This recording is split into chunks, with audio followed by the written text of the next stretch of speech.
Welcome, welcome, welcome. We're about to start the Operation and Budget and Fiscal Affairs Committee meeting. First, I'd like to call the meeting to order this October 20th, 2021. I am Belinda Queen, the chair of the committee and the District 6 representative for the Prince George's County Board of Education. I would first like to start with saying thank you so very much to everyone for being here on this evening. The first thing we will do on the agenda is to adopt our October 20th, 2021 meeting agenda. May I have a motion from a committee member for the approval of this meeting agenda for tonight's meeting? So moved. So moved. Can I get a second? If we'll have a committee member on here a second. Second. Thank you so very much. Okay, so the motion has been moved and properly seconded, so we will definitely move forward with the agenda. If all in favor, say aye. Aye, of course. Aye. Aye. Okay, so I only need 3 votes. That's our 3 votes to pass. So the agenda is approved. Okay, so we're going to move with the approval of September the 15th meeting minutes. May I have a motion to approve the September 5th? Did you all have a chance to look over them? Good. See Pam shaking her head. So can I get a motion to approve the September the 15th meeting minutes?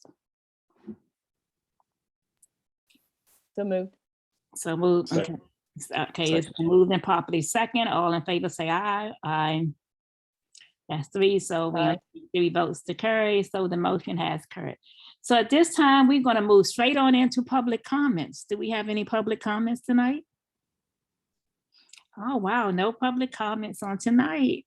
Okay, so then we can move forward. We're gonna thank the public anyway, and for anyone who's interested in coming and signing up for the BAFA committee to speak, we do welcome you to come and give us your public comments. We are definitely here to serve. Okay, so at this time, that was 2.0. We'll move right on to 3.0. So discussion and action item, we are gonna have a presentation from the IAC. See, I'm not even gonna put, what is that? I'm not even gonna say what it is. I'm just gonna say the IAC Commission on Prince George's, on public schools construction, not just Prince George's, but on public schools constructions. They're gonna give us a presentation on comprehensive, the maintenance plan, and the maintenance effectiveness assessment. So we wanna say welcome, welcome, welcome. I know I did greet each and every one of you, but let me welcome our guests. The first guest we have here is Scott Snyder. Snyder, are you here? You want to say hello? Hello, good afternoon. Thank you for having us. Okay, so Scott, I'm going to introduce you and have you to introduce the other 2. Thank you so very much, and we'll turn the floor over to you. Great. My name is Scott Snyder, and I'm the Facilities Maintenance Group Manager. Alex? Good evening, everyone. Madam Chair, members of the committee. My name is Alex Donahue, and I'm the Deputy Director for Field Operations for the IAC. And Brooke? Good afternoon. My name is Brooke Finneran. I am the maintenance team's administrative support for the IAC.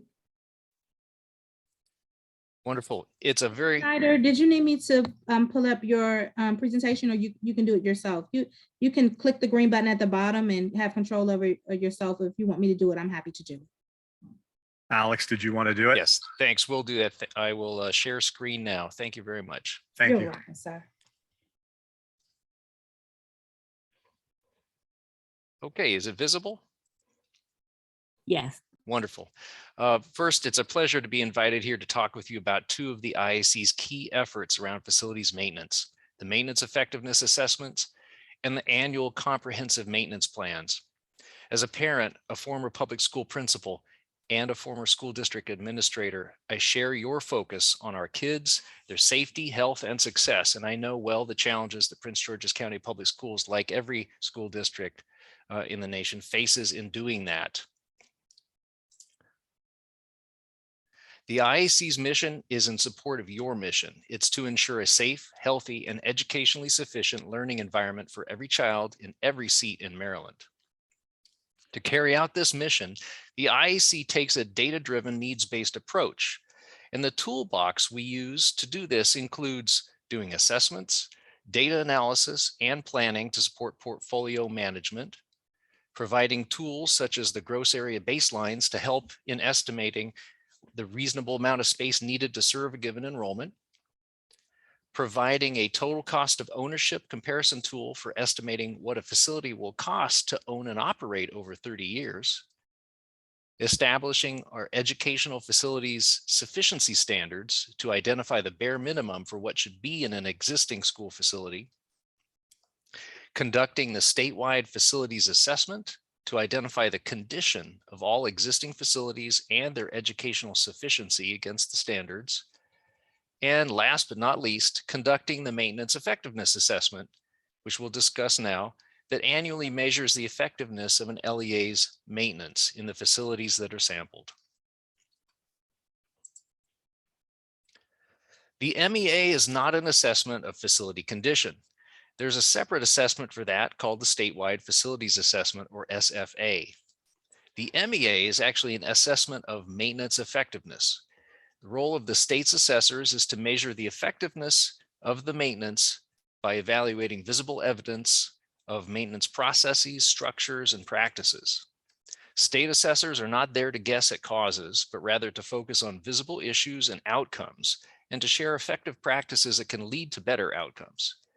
The MEA will also provide comparable information in support of learning environments that are healthy, safe, and able to support the delivery of educational programs and services for the full expected lifespan of the facilities. The data from the MEAs also helps give local governances and the General Assembly a better understanding of LEA's capacity to perform the routine, preventive, emergent, and capital maintenance that's needed to properly maintain the LEA's portfolios. In combination with data on budgets and staffing, as compared with APA standards, the MEA data will help show where the resources being dedicated to maintenance are sufficient or insufficient. The MEA looks at the effectiveness of maintenance on many components of each facility and rates it in 21 categories of building systems, plus 4 categories related to maintenance management. Each category receives a rating of superior, good, adequate, not adequate, or poor. The value of that rating is weighted, as shown in the table on this slide, based upon the extent to which maintenance of that system affects the expected 50+ year lifespan of the facility and affects the delivery of educational programs and services in the facility. As you can see here, weighted most heavily with 10 points per category are HVAC systems, fire and life safety systems, and preventive maintenance plans.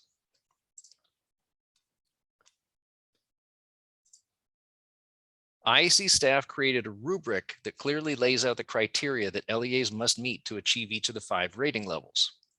Adequate is given when the maintenance supports obtaining the full expected lifespan from the building system or component.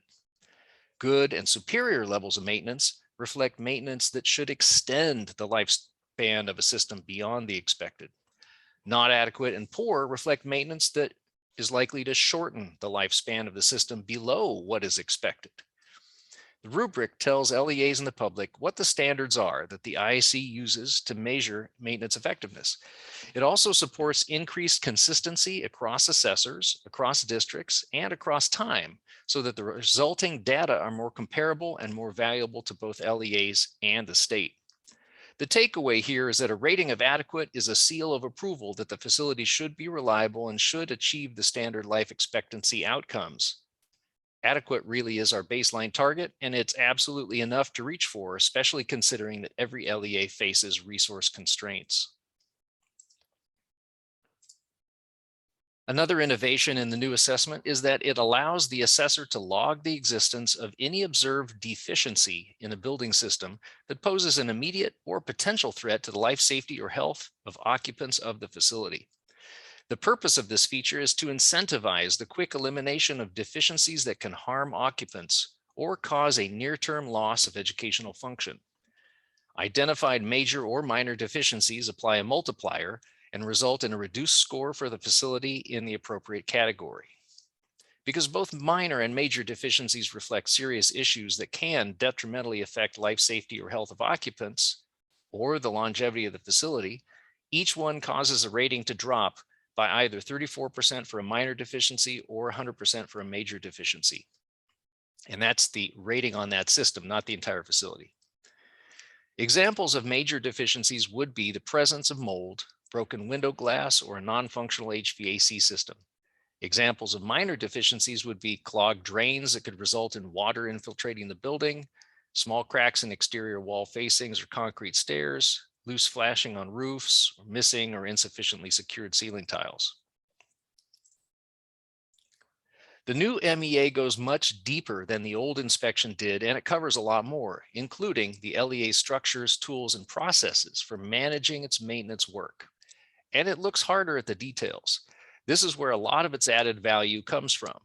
In light of this, the IAC expanded the rating brackets from the previous maintenance inspections so that a facility can lose up to 10% of weighted points and still achieve a rating of superior, lose up to 20%, still achieve a rating of good, and lose up to 30% and still receive a rating of adequate. Now, Scott will give you a summary of the fiscal 2021 MEA results for Prince George's. Thanks, Alex. In fiscal year 2021, the IAC assessed 42 Prince George's schools, a relatively large number of schools, and a number similar to that assessed in Baltimore City and Frederick this year. So this provides a very reliable look at Prince George's maintenance that is not skewed by any single or even handful of schools that might have isolated issues. This slide shows that Prince George's average overall rating under the new MEA was 66.5%, which was about 11% lower than in fiscal year 2020. The same nearly 11% drop that all LEAs on average saw in the shift from the old to the new MEA. The good news is that this tells us that Prince George's nominal score decline compared with fiscal year 2020 is a result of the wholesale revamping of the MEA process, not because there has been any major decline in the effectiveness of Prince George's maintenance program. The bad news is that Prince George's score of 66.5 in fiscal year 2021 is in the not adequate bracket, and it indicates that Prince George's maintenance on average is not likely to be sufficient in the long run to achieve the expected lifespans of the building systems in its facilities. This means that Prince George's is likely to end up being forced through building system failures to spend more money on emergency repairs and premature system replacements over time, money that is needed elsewhere within the district. This table from fiscal year 2021 annual report shows the overall rating by school type and score bracket for PGCPS. Prince George's had no schools scoring in the superior or good brackets, a few in the adequate bracket, a large number in the non-adequate bracket, as well as one that received a rating of poor. These numbers do not suggest that any school type was treated significantly differently from another school type. It appears that maintenance on average simply is not adequate. This table from the fiscal year 2021 MEA annual report shows that in fiscal year 2021, Prince George's earned 4 major deficiencies that were not remediated before the reports were finalized, as well as 306 minor deficiencies. These 306 equate to nearly 1/3 of the 974 minor deficiencies earned statewide by all of the LEAs combined. The annual report provides more detailed information about the issues that the IAC assessors found during the assessments of Prince George's school facilities. It includes a page with key recommendations as to best practices that Prince George's can adopt in order to improve its maintenance effectiveness. The measures recommended there are not new or novel practices, and Prince George's may already be implementing some or all of them. But these practices do not appear to have been widespread or consistent enough to prevent the issues that the IAC assessors observed and documented. We stand ready to provide guidance, information, and support to PGCPS as it works to ensure safe, healthy, and educationally sufficient learning environments for all of Prince George's public school children. We're happy to take questions about the MEA and the fiscal year 2021 results for Prince George's County Public Schools after the conclusion of this presentation. However, because the MEA and the comprehensive maintenance plans are related, we'd like to present on the CMP so that what we present may answer some of your questions. Alex? Thank you, Scott. As we've been discussing, facilities maintenance is a complex enough endeavor that it cannot be done effectively without a plan.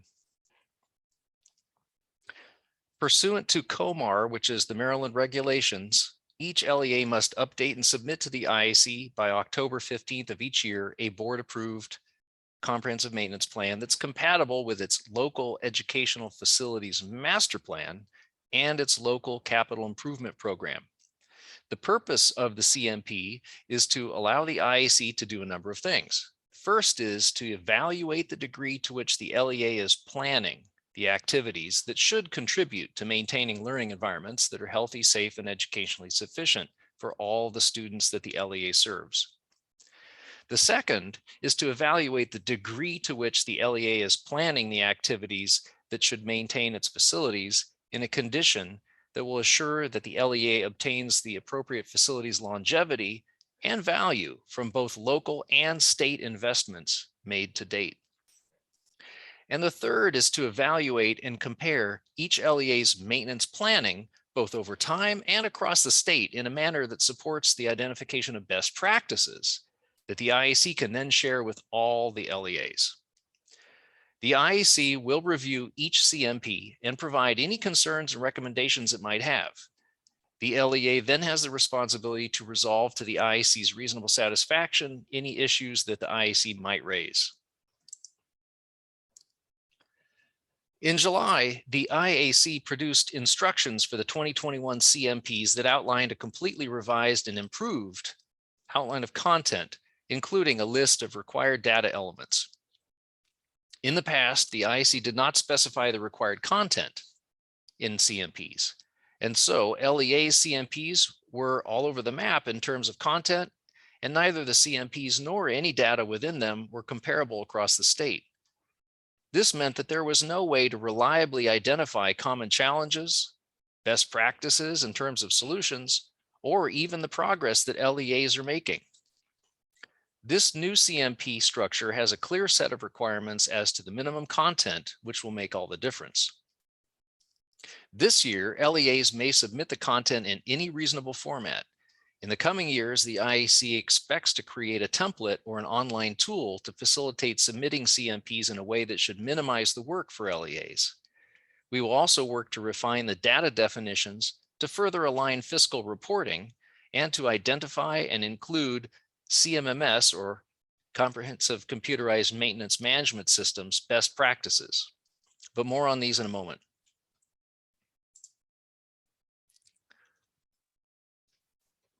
And Scott, if you'll take the next. Sure. The key components of the CMP include information that describes the LEA strategy towards maintenance. This includes the long-term and near-term priorities for maintenance and how the LEA plans to assess the condition of its facilities and the effectiveness of its maintenance efforts. And of course, data on outcomes in terms of facility shutdowns due to causes that maintenance is intended to address or prevent. Data on maintenance work planned versus maintenance work performed, and data on training of custodial staff on their duties.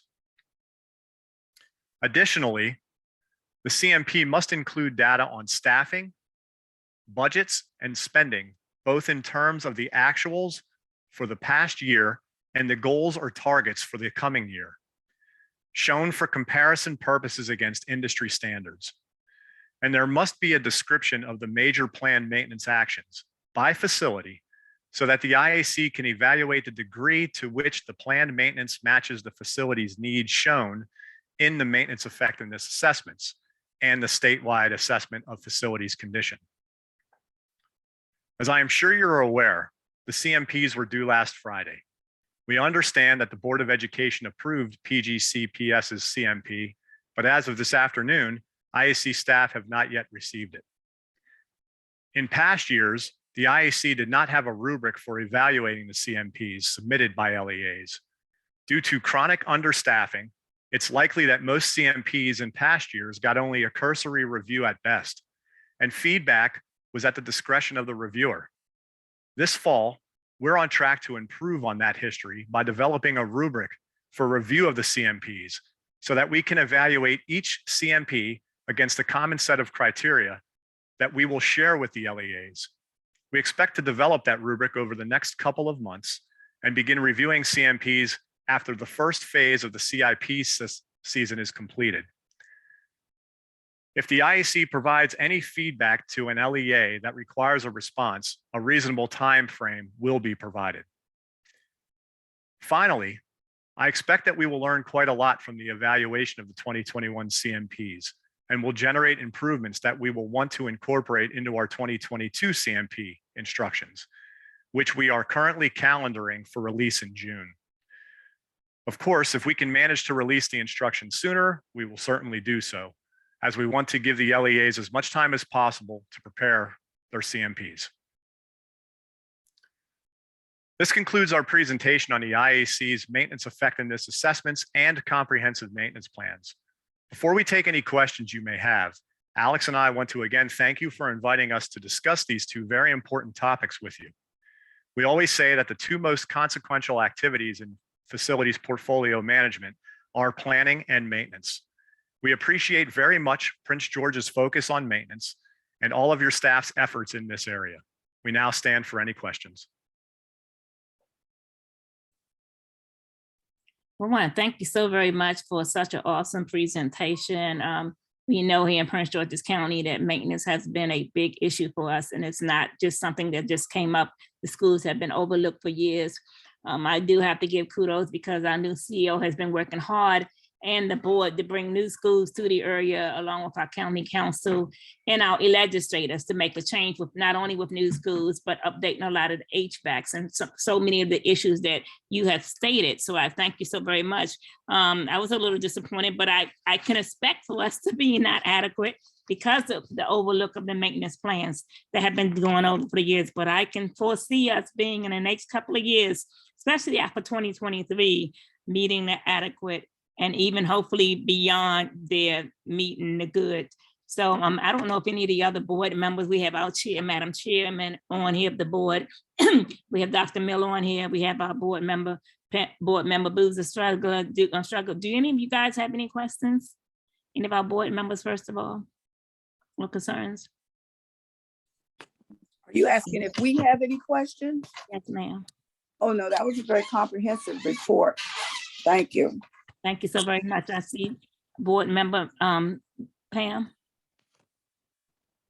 Yeah, thank you so much, Chair Queen. I want to thank the IAC for presenting today, and certainly appreciate that you recognize our situation with the old buildings and how difficult maintenance is. I happen to have just come from a meeting with some of our leaders who are here with us on climate action and looking at the future of building construction and green technologies, and what I believe will be a dramatic improvement in maintenance and of course the utilities costs.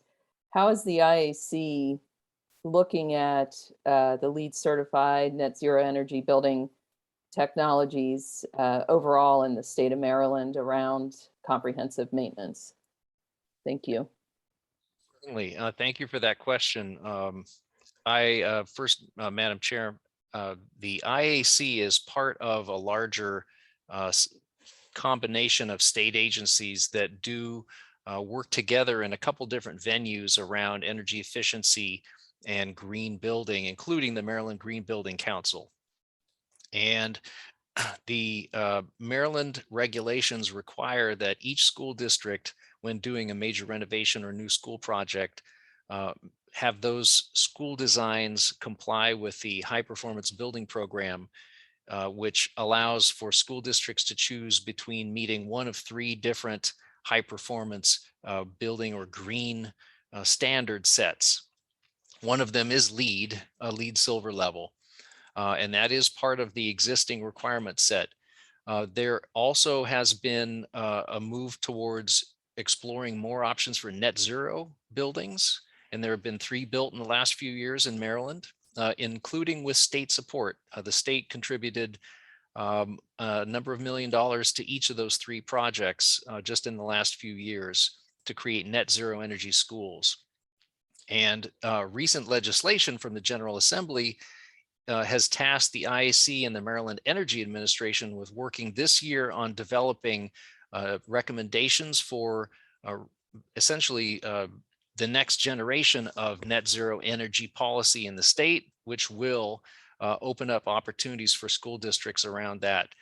Certainly the IAC has been working with every LEA to look at how can we best support greening each LEA's portfolio while keeping costs, long-term cost of ownership in mind, keeping maintainability in mind so that systems are not overly complex and too hard to operate and maintain, but yet are also going to contribute to the long-term environmental sustainability and fiscal sustainability of the schools so that we don't incur greater costs in the long run than we realize as we reach for short-term improvements. Does that answer your question? Yeah, I really appreciate it. And just want to let you know that we do have an active work group on this and be ready to be engaged in whatever relevant way you engage boards and like I said, our leadership team here in feedback, as we already, are sort of listing out some elements of how what you described as the current high performance building program, where there's some elements that we might have some suggestions on how that could be improved for our system. And I wanted to find out at what point, we could have some input into some of these future regulations. As early as the next couple of weeks. So I really appreciate you making that offer and expressing that interest. I'm working with Maryland Energy Administration right now to put together a work group of LEAs. And so we will call on you and make sure that you all are involved in that to look at net zero and energy policies literally within the next week or 2. Great, thank you so much. Yes, so I'll be, Ms. Matlock and I will touch base on that right after this. Thank you. Awesome, that would be great. I'm sure Pam, board member Booz is struggling. The Climate Control Committee would definitely love to participate and be a part of that. So thank you, definitely. Board member Murray. Thank you, Madam Chairwoman. My first question for the state, thank you so much for this presentation. It was amazingly comprehensive and very helpful. My first question was around the MEA results. I see kind of the average and where we fall. Where do we fall statewide in terms of our MEA results? Towards the bottom of the list, unfortunately, because, and what I want to make sure and recognize is that Prince George's has one of the oldest portfolios in the state. And you have quite a bit of growth at the same time that is taking resources to ensure that you have enough seats to handle the growth in certain areas of your district. And on top of that, you also have a considerable amount of deferred maintenance from previous years or decades of underinvestment in the school facilities on an annual basis as compared against industry standards. And so, you do have a steep hill to climb, and we absolutely recognize those factors in that. Unfortunately, Prince George's average this year is not great. It is, towards the bottom of the group, but I would think that with additional information and coordination, we'll be able to bring that up. Okay, thank you. That's helpful for understanding. I'm also curious about what does the process look like in terms of remedying a deficiency on the scoring, when when it's brought to our attention, we have deficiencies there. What does the process for remedying that look like? Are we taking advantage of that? Let me have Scott answer that. Great. Yeah, great question. So the process is that when we first come out to this facility to do an assessment, we do everything in our power to get the report to you in your hand, a preliminary report within 3 days. of doing the assessment. So within 72 hours, you have that report in your hand. From the time that we email the report to you, you then have 15 days to send us an action plan to include a work order number, an estimated completion date, and a small little blurb on what you intend to do with that particular deficiency that's been reported. And that's within the 15-day marker. At that point, then you have 30 days additional, so 45 total, to send us pictures and copies of the work order showing that the remediation was done. Hopefully that answers your question.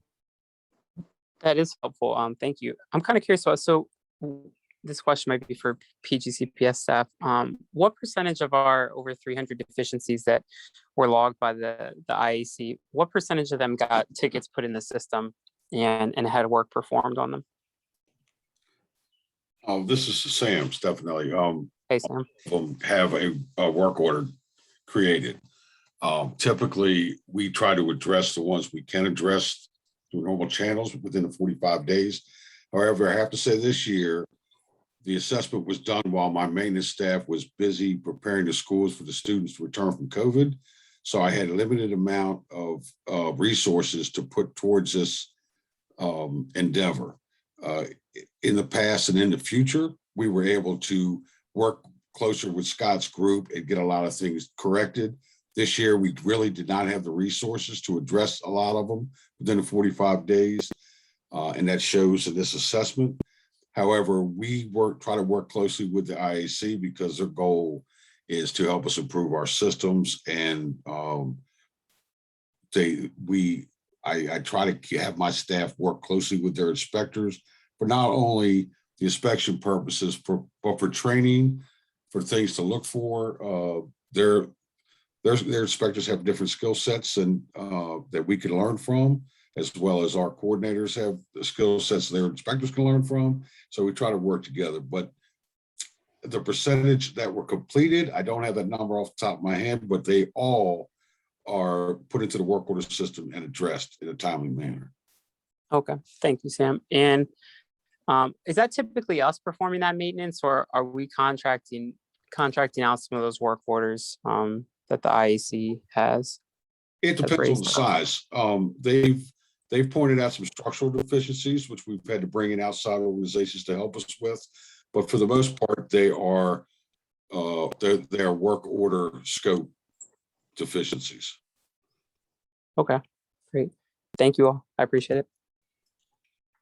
Thank you so very much. Is there? I had a question. Miss Murray, if I can add to that, we do work very closely with Mr. Stefanelli's staff, John Van Slyke, to name one. I work closely with him. We talk quite often and try to navigate through the remediation of some of these deficiencies. So there is communication that does take place. Thank you so very much. Board member Adam Stafford, I'm sorry. Yes, I had a few questions for the folks here this evening, and thank you again for this presentation. So my first question is for Sam. I wanted to know if there is a system in place to back check the contracted maintenance work. And if so, what is that system and can we do better? Because I know that it seems as though we're paying a lot for this contracted maintenance. I'm also wanting to understand, and I don't know if this question is correctly directed here for Scott or Alex, just around like smaller projects within schools. So I know that we had a very large increase in our admin fees budget that was given to us this year, you know, millions of dollars in increase.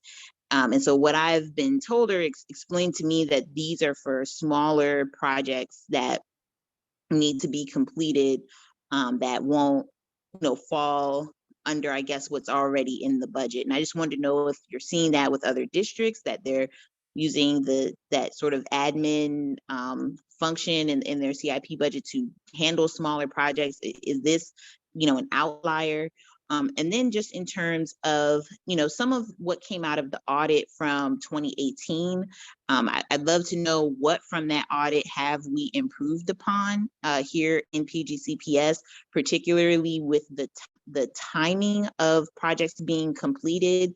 It stated that, projects are taking twice as long here, and we're, sort of being overcharged. And I wanted to know, has any of that been updated? Are we still, in that situation today? Scott, you want to go first?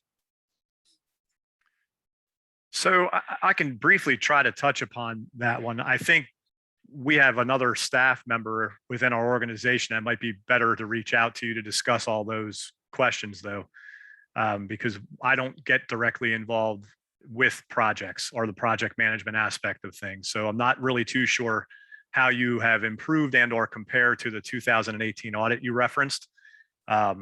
We also haven't had an opportunity to really dig through all the CMPs, nor have we received them all. So it's hard for me to say where increases in budget have been provided at this time. So I can ask the Brett from our office to reach out to you and help to answer some of those questions, unless Alex, you think differently. No, that you've covered it, Scott, and part of the answers I think are that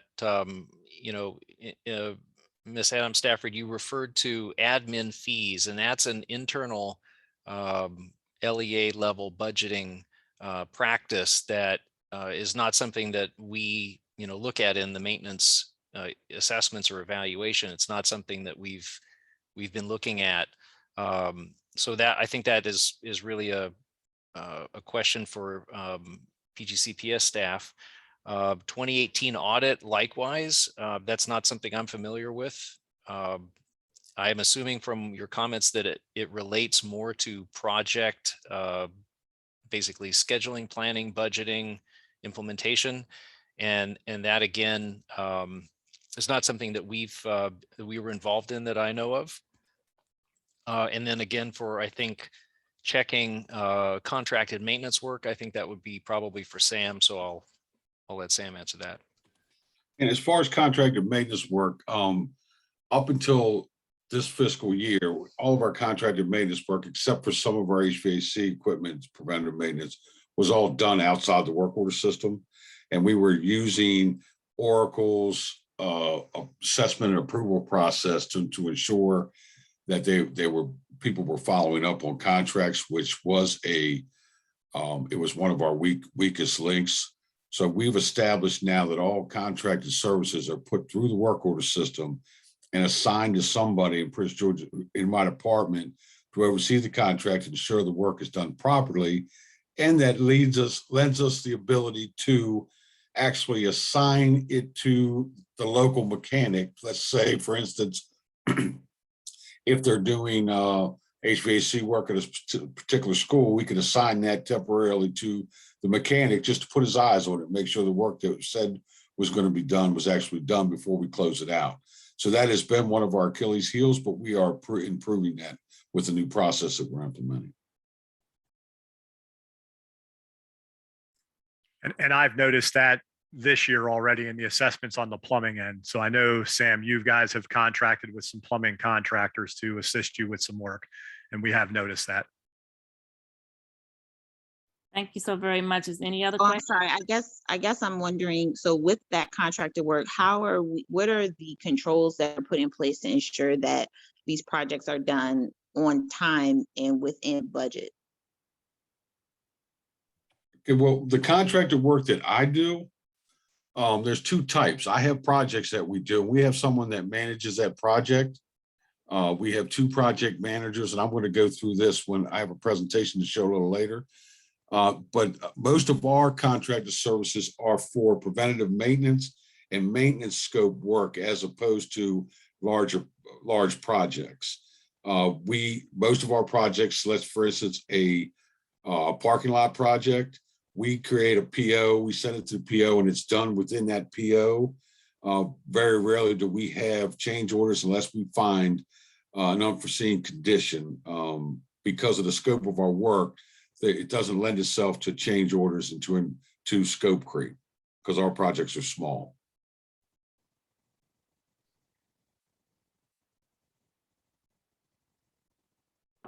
Is that it? Board Member Adams?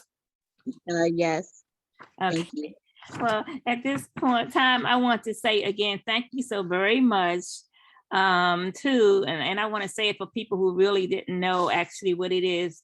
Scott Snyder, Alex Donahue, and Brooke is that Fineran, who was here from the Interagency Commission on Public Schools Construction, which the initials are IAC, and I know I did say the initials IAC, but it is the Interagency Commission on Public School Construction, when they talked about the comprehensive maintenance plan and the maintenance effectiveness assessment.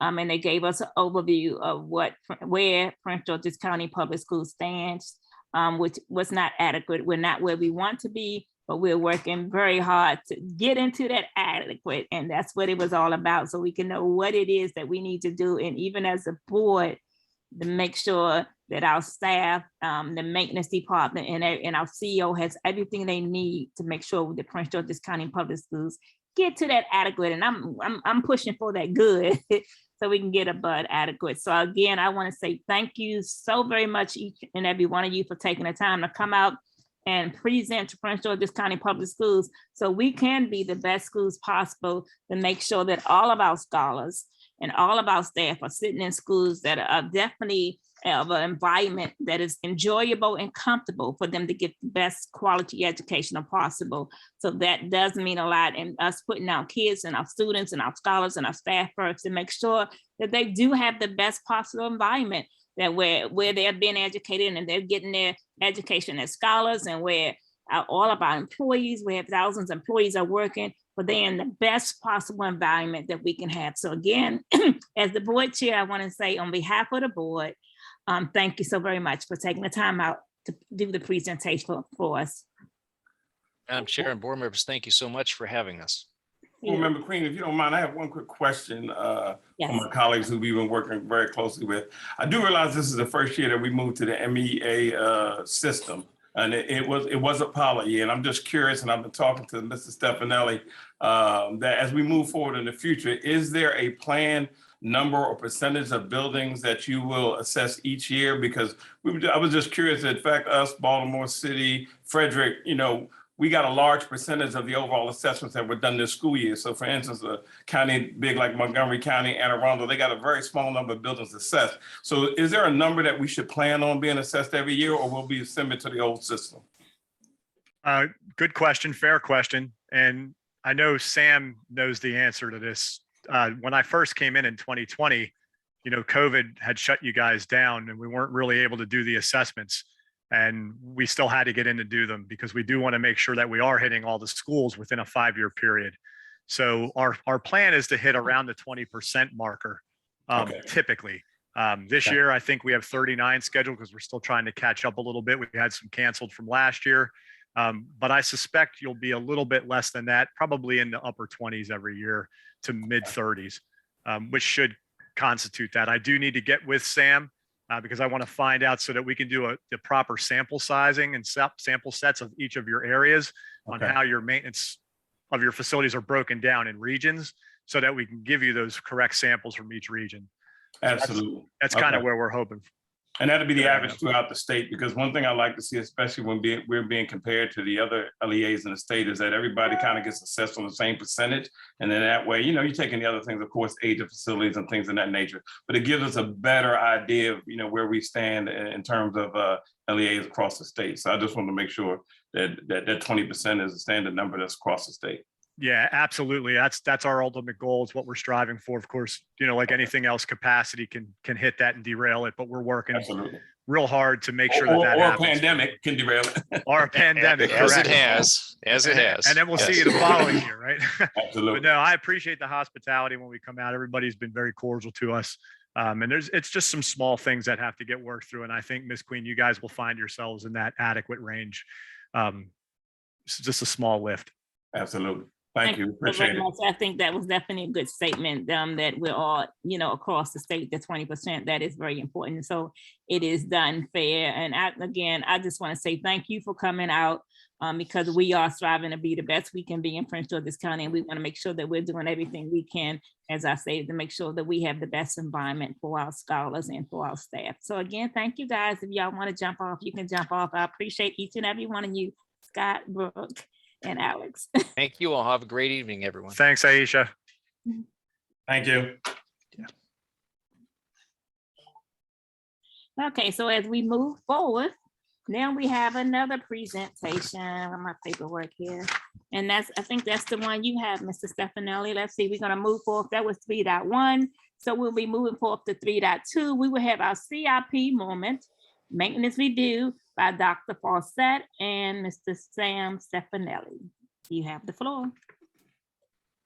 Okay, thank you, Ms. Green. You had asked some pointed questions in our pre-ABAFA meeting.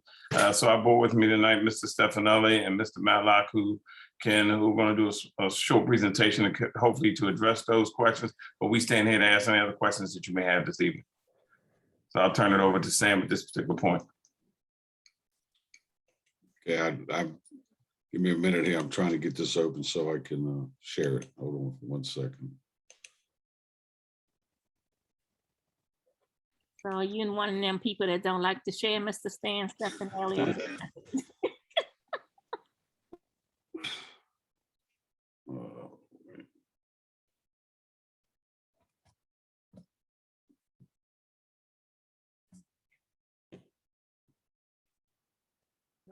Okay, if you guys can just bear with us to our public, we'll be coming real soon.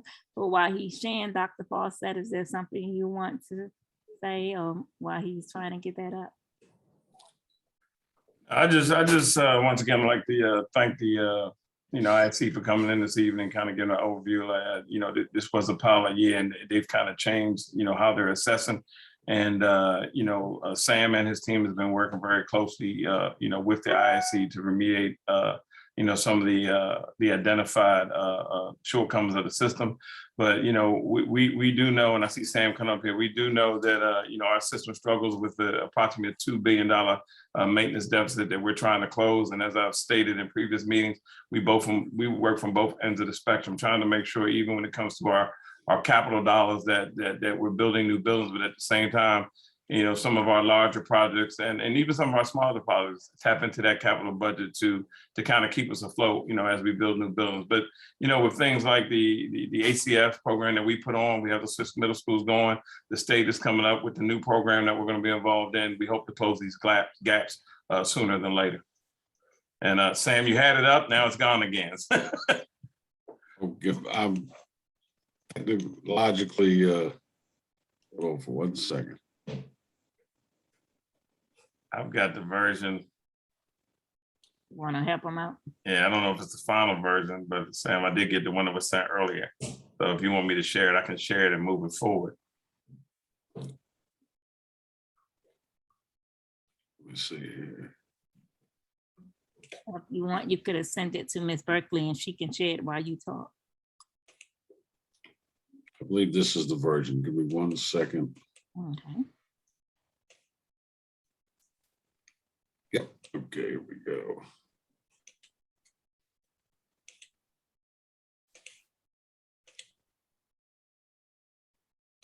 There we go. Give me that. Okay, at the board meeting, there were some questions around the apprenticeship program, managing capital projects, custodial staff responsibility and allocation, work order processes, and capital project selection. So these are the areas that we're going to cover tonight. Some of them will be a little bit more in depth than others to try to give you a picture of where we're at. Before I start, I want to talk about the pandemic just briefly so you understand.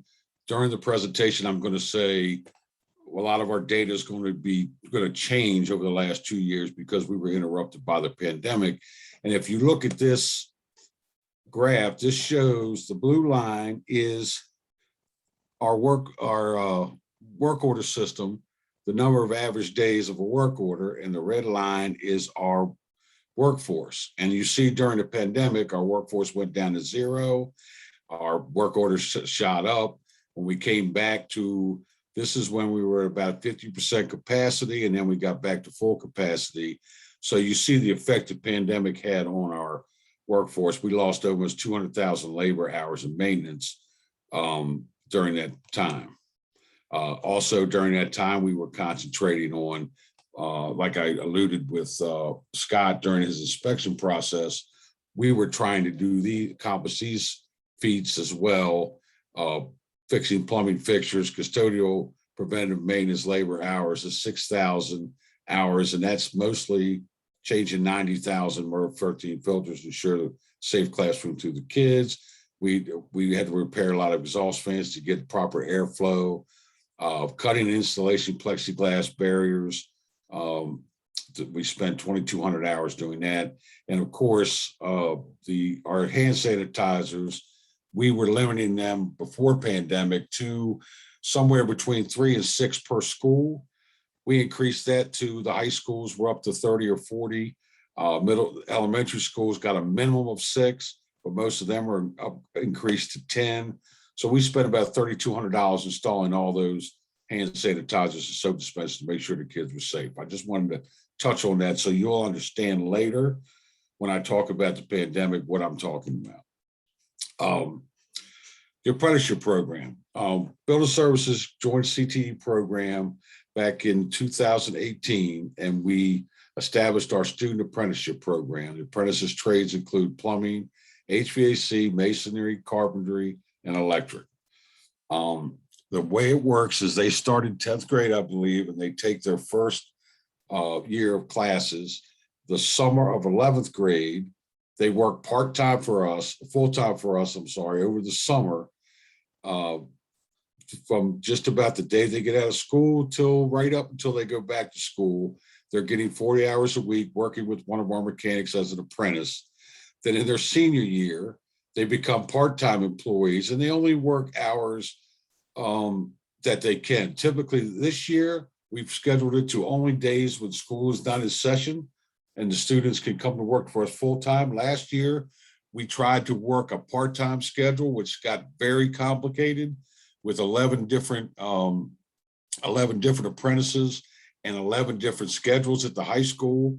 We were having apprentices work some in the morning, some in the middle of the day, some in the afternoon, and it was quite disruptive to my workforce. However, it was important that we continue with the program. So we bit the bullet and did what we needed to do to make that work last year. But this year we were able to get them enough hours by scheduling them only to work over Christmas break, spring break, and any holidays that the students are on, including teachers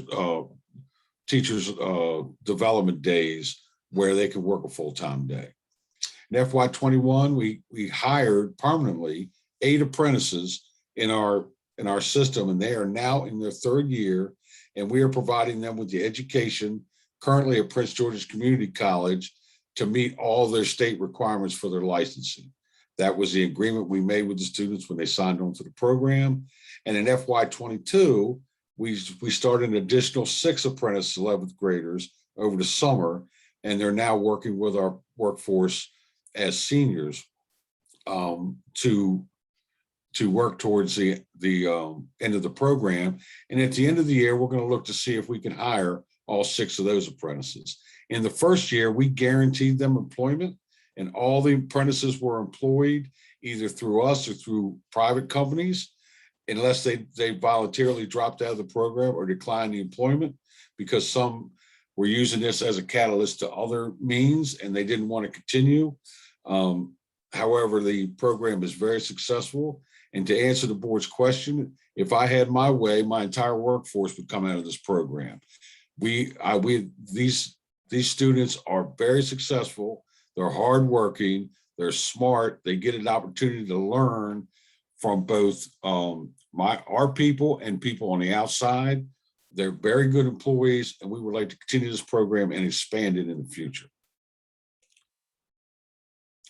Managing capital projects. There was a blurb in our comprehensive maintenance plan about us managing 76 projects. I think we talked about 93 projects that were completed or in procurement, and the board has some issues and we're concerned about us doing that much capital work. The reality is these projects are work just above work order scope, and they're very difficult to give over to capital programs completely. My staff would be heavily involved in all of these projects, regardless of whether we manage them or capital programs manage them. Now, we have two project managers provided by capital programs. That's part of that 8% administrative fee that goes, that capital programs pays for these two project managers, and they do the bulk of the work. All my folks do is help develop the scope, and they do the overall, they do the overall management of the project at the beginning, at the end, and the procurement to make sure they're done properly. And they're parking lot resurfacing, gym renovations, painting projects where we can get funding for it, elevator replacements, locker replacements, electrical upgrades. We're heavily involved with that because the master electrician for Prince George's County Public Schools works in my department, and everything around electrical upgrades and electricity, he needs to be involved with, because he's ultimately responsible to PEPCO for all our electrical systems. So we're heavily involved in electrical upgrades, and of course HVAC equipment. We replace equipment. Typically it's one piece of equipment here and there. It's not major HVAC upgrades. Are still done by capital programs, but we're using this funding to help supplement the maintenance budget to replace aging equipment. So that's why we're involved in capital programs. There was a question around custodial staff's responsibilities, and I wanted to point out that our custodial staff, which I'm very proud of, they manage the building. They provide custodial services, grounds and snow removal. They do some preventative maintenance. They manage their staff, and they do disaster relief for cleanup. The one thing the board needs to understand is that the introduction of breakfast in the classroom limits the number of hours that the building supervisor during the day, and that's typically the staff that you see, to do other work other than support breakfast in the classroom, support the lunch, and dismissal, and do their basic safety checks in the morning. By the time they're finished supporting breakfast in the classroom, they move right to lunch, and then their day is over, and they're working with their night staff to start to get their night staff operating. Now, we do some extra work, and there's some work at night, and Dr. Fawcett, Dr. Coleman both have agreed to a plan to have us start a night auxiliary crew to go and do some maintenance work in the buildings, and we're working on that. That's part of what the IAC wants us to do around the failing schools in our comprehensive maintenance plan. Now, as far as staffing's allocated by building size more than student population. However, overcrowding schools have given us additional duties from COVID-19, have put a lot of pressure on our custodial staffs, and we are using temporary custodians to provide additional supports, like Dr. Fawcett mentioned in the board meeting, where needed. So we're doing what we can to help the schools where we can. Okay. Oh, I went wrong way.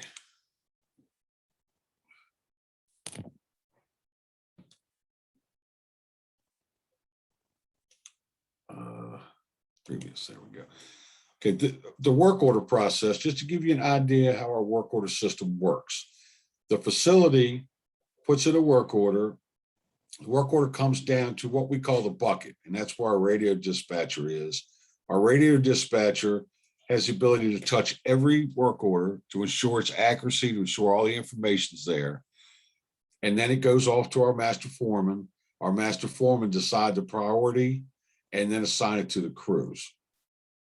So it's a simple process of working down to the crews. And then for the closeout, it works just in the opposite direction, back up to our radio dispatcher. The work orders themselves, routine work orders are generally completed in chronological order. The priorities is affected by emergencies, health and safety, and the effect on the educational process. So we have those three major priorities that we need to take care of while trying to complete our work orders as they come in. To give you an idea, this is a template that shows you what work orders look like. An emergency work order would be such things as fires, gas odor, full building power outages, no water, an individual that's maybe stuck in a room or an elevator. Those are special, we need to respond immediately type of emergencies. Then we have emergencies, no heat or air conditionings in 3 or more rooms, typically a whole building, a wing. Those are taken care of first. Of course, when it comes to HVAC, we deal with the special center and early childhood centers because their student population is impacted, tends to be impacted more. An elevator down would, because of ADA compliance, we need to get on. Issues impacting building security, such as broken windows, and any type of graffiti with profanity or gang-related issues, we would take care of immediately. And of course, routine work orders would be no heat and air conditionings in fewer than 3 rooms, maybe a clogged sink, electrical concerns, painting, carpentry, that type of thing. That would be based on crews availability. Major projects, I'm going to try to blow this up. I don't know if I can. This, can you guys see that? It's small, but. It's small. This is the, I believe this is our elevators. This is how we track our major project. This has a list of all of our schools that have elevators, and we track them. We use our work order system, the number of work orders we're getting. We use inspections by our coordinators and by our and we have conversations with our mechanics to determine the priority on replacement. With our elevators, Don Howerton, who's in charge of this, gives us a list for, we have a listed out through I think 2024, and then we have a priority list moving forward. But the priority list moving forward in pink will change every year because we need to reassess before we meet with capital programs to determine our projects. We need to reassess to ensure that we don't have any changes in the condition of our facilities. We do this with every type of capital project: painting, parking lot repair, HVAC repair, our gym floor replacements.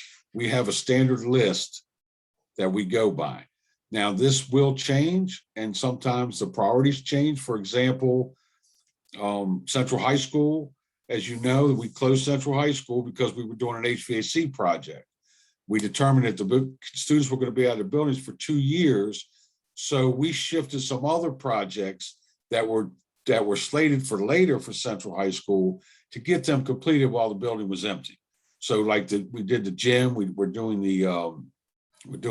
did painting, put in new lockers. We're doing the floor in their auditorium, which we found during the process that it was damaged and needed to be replaced. So that's how we track it. That's how we track how we're going to establish our major project replacement for capital programs. I wanted to go over our work order system because there was some question about that, just so everybody understands what we're looking at. Typically, we get about 45,000 work orders a year. That is steadily climbed every year since the last 4 years. It peaked out in 2019 at almost 45,000. Now, the red line shows the number of requests for work orders. Prior to 2017, we weren't anywhere near that. We were only doing about 80% of the work orders. Changes that we made in the work order system, added resources that we were given, it has made us more efficient. And the red line shows we've had a steady increase in the amount of work that we could accomplish in a fiscal year from 2017 to 2018. We went from 39,400 work orders to 45,000. So what happens is, in a given year, the blue represents the work orders we did from this year, from 2019. The green represents the work orders we did from previous year. We currently, at any given time, have about somewhere between 15 and 18,000 work orders in our work order system. And so we have to we're always working at a slight deficit. Oh, sorry. We're always working at a slight deficit, although we're doing as many work orders as we take in. As of FY19, we still had 9,000 work orders that were from a previous year. So we need to get this number higher so we can start to get the backlog down. And then of course, FY20 and FY21, the data is kind of skewed because of COVID.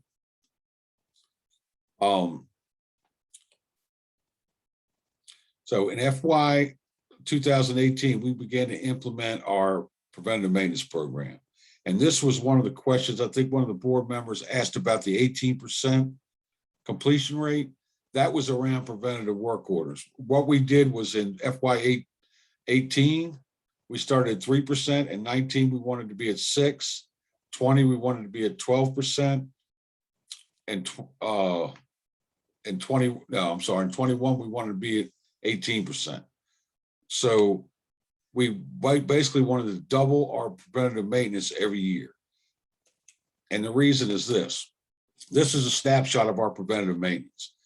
The one thing you have to be considerate of is that I can make preventative maintenance work orders all day long. You have to be considerate of how much of the work we can actually get done. It doesn't do anybody any good to create 1,000 preventative maintenance work orders if I don't have the resources to actually complete the work. So we need to stay below 80%. And this red line represents what we could accomplish. These are the PM requests, and the stripe is what we can accomplish. So there's a 10% gap between what we can accomplish in FY19 and FY20. There's a large gap because the preventative work orders were there, but we didn't have any staff to do it because we were closed down. FY21, we've closed that gap back down to 80%. Once this gets above 80%, then we have to either add more resources or we have to slow down our work orders assigned to preventative maintenance. And the reason is this. If you can't do a work order within the time allotted, let's say 30 days, if you're changing a filter every 30 days and you don't change it in January, you change it in February, you completely miss January. So you can't go back and redo that. You missed that preventative maintenance. So we want to make sure we're able to do the preventative maintenance work on time when it is scheduled. And we need to add resources or come up with processes to make sure that we can actually do the work that we're assigning. Our work order system has a preventative maintenance module, and all our preventative maintenance module does is allow me to schedule a work order to be created. So if we change filters every 3 months, we can have a work order automatically get created every 3 months and assigned to someone to change a filter. But if we don't have that person to change that filter, or we don't have the filter, then it becomes an issue. So we've got to watch this gap between the amount of work we're doing and the amount of work we're assigning, and make sure we stay below 80%, which we are at right now. So this is a critical stage.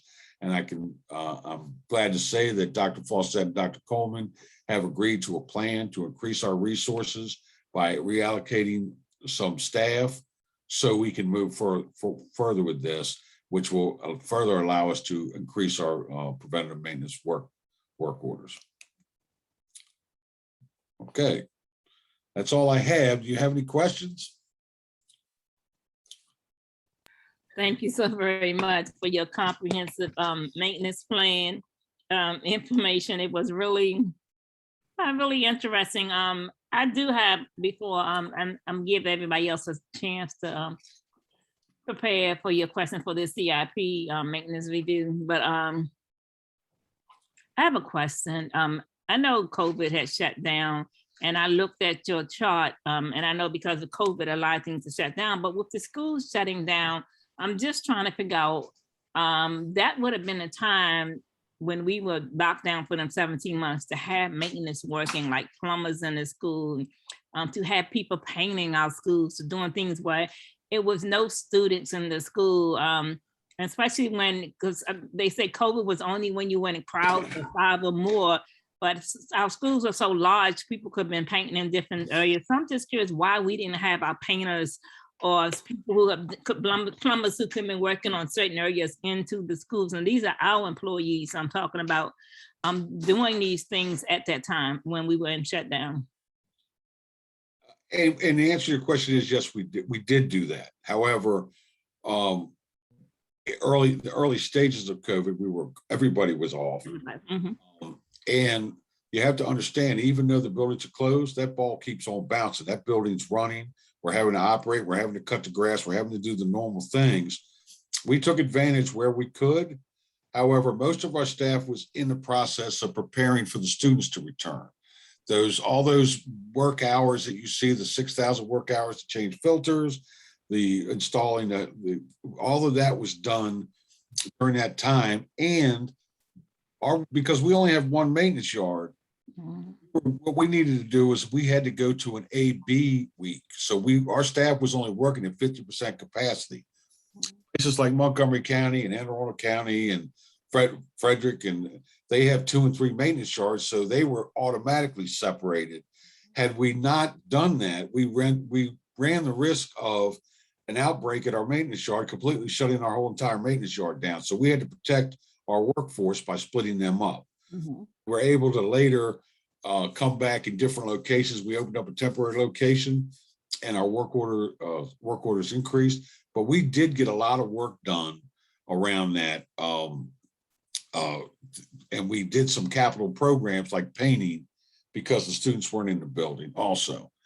Okay, I'm just curious one of them because my neighbor is a painter, and I tell you, he is a hard worker, and he's always out in his yard doing everything. He does everything. When I say he's a hard labor, he's a jack of all trades. And he was like, Miss Queen, when are we going back to work? When are we going back to work? I'll go paint the buildings by myself. Y'all know Mr. Ray Privet. Ray likes to work. Ray is a hard worker. And I just make sure that when we have people like him that I know, that are a hard worker and just have to work, we gotta let them be able to do what they can do while they have the opportunity to do. And especially with painting a lot of our schools, because that's one of my biggest issues with maintenance when I walk my schools and I see that they haven't been painted. And I know you said you have a schedule, and that's questioning to me about the schedule about painting. I almost really feel like that our schools need to be almost painted and touched up every year, because you're not talking about a house that may have 5 or 10 people and it's something you paint your house every 5 years. We're talking about a school that have 500 to sometimes 1,500 kids, and with germy hands and stuff, touching all over, and not even including the staff. That really needs to be upkeep. So I think painting is very important. So that's why I'm always saying when I go to schools and I see sometimes the rails or chip paint and stuff like that, because I have an 8-year-old granddaughter. Well, she's 9 now, she just turned 9 last week, but she has a habit of cracking the paint on my wall, chipping the paint. But that's what kids do. They're kids, Right. And I agree with you. When I first took over, we had no painting program. Schools were painted as best we could with the 13 or so painters we have in our paint shop, and that's not enough to do that. We're now funding 10 schools a year, which puts us on a 20-year plan for the schools to be painted. I would prefer to do 20 schools a year and put us on a 10-year plan, but it's all around funding. So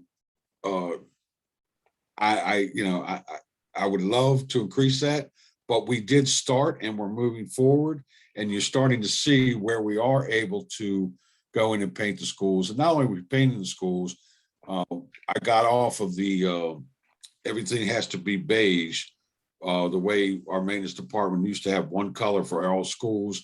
And now I give the principals a palette of 5 or 6 colors. We try to do the school colors where we can, and try to make the schools a little bit brighter. So there's a big difference, kind of like what we see at Central High School. It's not that extravagant because CIP really put a lot of planning into that, but there is a difference. I mean, you see blue schools and yellow and pastel greens, and we try to get a little bit more color into the schools.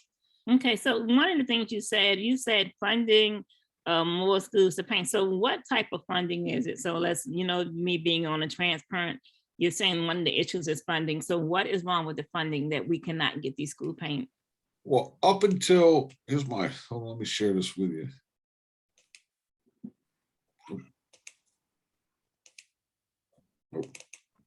Does that work? There we go. Sorry about that. This is our list of projects. Let me find painting on here. Most of the painting is being done out of our operating budget, which I shouldn't be doing, but I have to. I'm doing it because I want to keep the program going. Interior painting, here it is. If you could see this, I'll try to make it bigger. But this is what we need to know, especially when we're going to be talking about operation budget today. So that's this is what we need to know. Right. So you see, this is the cost. This is the cost of painting the schools. These are capital funded painting, and because this is our capital programs keeps this for us. But all of this completed with operating funds. That's all we did with our operating funds. We didn't have capital funding because and Sean can answer this. The state does not want to pay for painting because it doesn't last 15 years. They want it to last 15 years. We have been able to use some county funds to do this. And that has increased. But as you see, most of this is being done out of operating capital. So we can, but I'm bound and determined to do a minimum of 10 schools every year. We need to, I would like to have a dedicated line to just painting. That would be nice to have that. And Sean's doing what he can to get the county and the state to fund our painting projects, but we have to get that approved through their process. Okay, thank you so very much for that question. And one last question for me before I ask the other board members. Is you talked about the work study, the CTE program, which I really think we got to get back to work study program. It's really good to see that we're hiring our own and we're bringing our own on. I think that's so very important. We see students who have actually went through our school system and now have the opportunity to work for us, to come in and be a part of making the school system better. So I applaud us on doing that because I think that's so very important. And I know as a whole, we have a lot of teachers, we have a lot of bus drivers and cafeteria workers and other staff that have came through the school system, just like our CEO, and just like me as a board member, some of the other board members. So I think that's because we know what it is. But one of the things is with this program, I'm just trying to figure out with I think it was 8 students one year in 21 and then 6 going into 2022. How many students were a part of the program? I'm just looking at us having 132,000 students. And when I looked at 8 students, I was like, well, hell, is that even 1%? Let me see. The first year was, I believe it was I can go back to we take just about everybody that wants to be in the program. The kids volunteer for it. And then they have to qualify. So they have to have a 2.0 GPA. There's some things that have to happen. They have to be on task. They have to be on grade level. So that's all decided by the CTE program. We've been able to take on everyone that wanted to be part of the program so far, but it's going to get complicated because we now have, next year, we're going to have 4-year apprentices. We're going to have 3-year apprentices, and then we're going to have the student apprentices. So we get to the point where we start to overwhelm my workforce's ability to have a mechanic available to work with the students. So 3-4 years out, we're going to start to see a problem, but I would really love for this program to expand and fill all my vacancies. What we've been doing so far is if we have a student that wants a job, we've taken a vacancy that we have and created an apprentice position for that student. And we've been so successful. And I have to tell you, I could tell you some stories. I have a young lady working in my HVAC shop. And my HVAC plumbing shop had never had any women in it. And they were petrified that we were bringing not only a woman, but a high school girl into the shop. She turned out to be probably the smartest person in the shop. She is unbelievable. And I'm deathly afraid I'm not going to be able to keep her when she's done her apprentice program. But and I've had a couple of female students the same way. But all the students have really not only done well, they forced my workforce to because they feel like they have a kid watching them now, they're working harder themselves. So Right. Springing their step and everybody's a little bit more energetic, all because of this program. And I can't speak enough about Dr. Golson's ability to put this thing together. I've been wanting it for years. And when she came CEO, she was the right person at the right place to know both sides of the house Yeah. Right people in the room to make it happen. I'm so glad she did.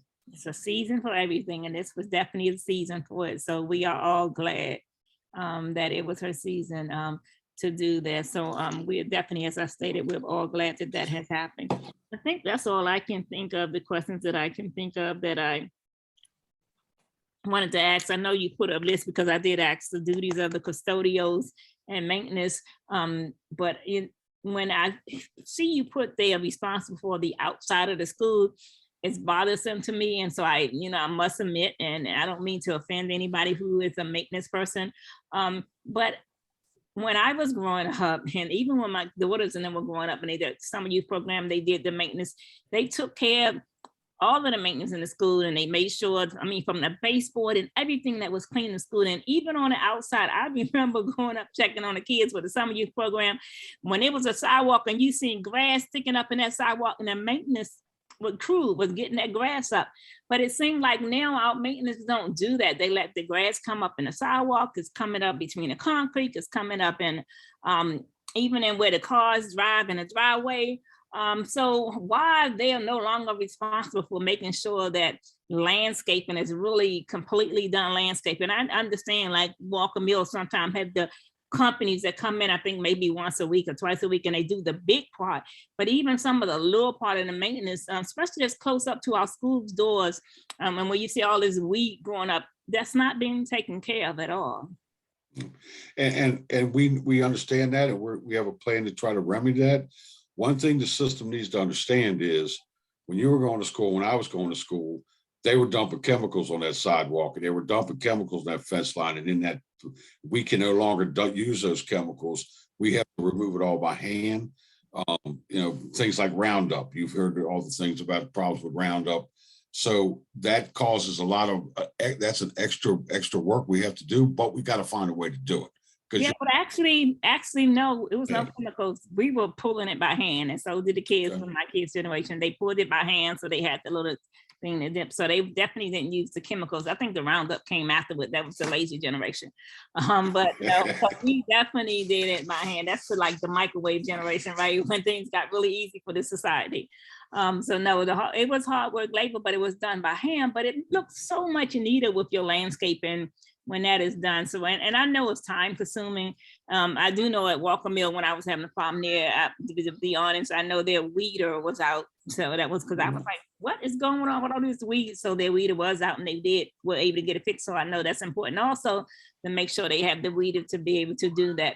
But I was just curious how maintenance, what is their responsibility? I know they have a lot to do inside, but knowing that they also had that responsibility to make sure that the landscaping of the schools, because when people drive up to the schools, even someone who may be thinking about moving to a community, they look at the maintenance and how that school is taken care of, even before they go and look sometimes to see how the school has scored or what's going on. They look at the environment of that school to see how, and sometimes the outside can really deteriorate people for not knowing what's going on good in the inside. So it's very important that we do as much as possible to keep our maintenance up, especially on the outside of our schools.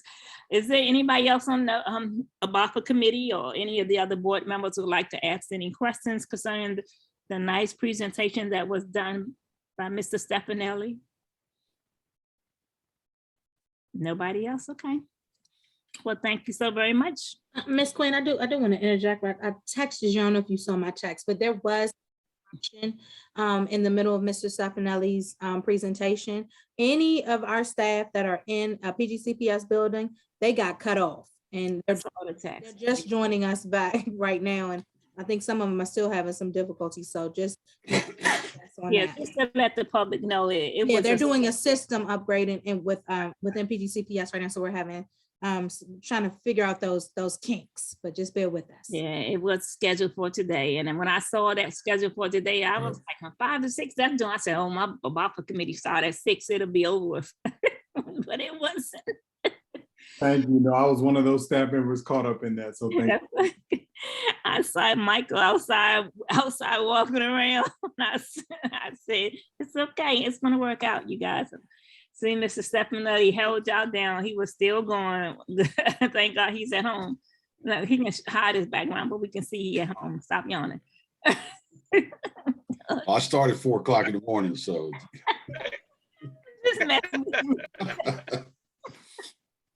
Okay, let's move on. Y'all know y'all got a good cheer right here. I believe in humor. I believe laughter is good for the soul. So let's move on.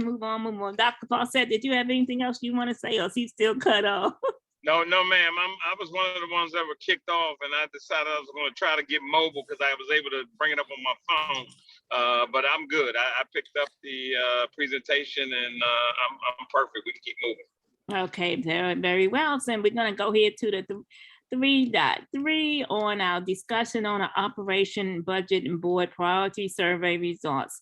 Ms. Berkeley, you want to bring up the results for us?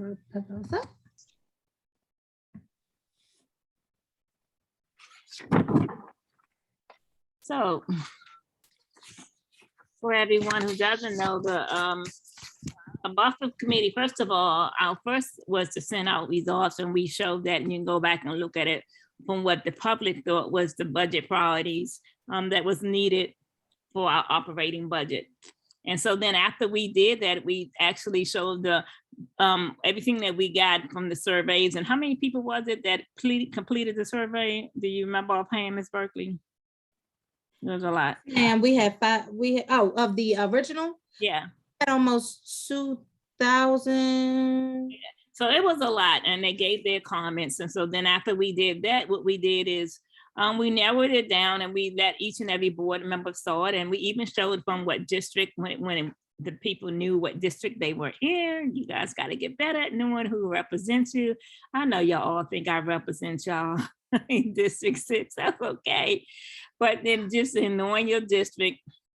And so we did give it to each and every board member so they can know, because we all represent each and every one of you as a board. And so after that, the board members came, and you can see, and we're going to start right now with board member Ahmed. And unfortunately, only 5 board members gave operation budget priorities. So we have board member Ahmed, board member Booth Struggle, board member Judy Meekin Murray, of course, board member Queen, and board member Williams. So then we're the only 5. Sorry if y'all heard that paper moving. I was just turning through the paper. I know that's irritating. I apologize. So we only had 5 board members that gave their budget priorities. So to my other colleagues who may come back and listen and may watch this, we gave you plenty of time to do your operation budget priorities.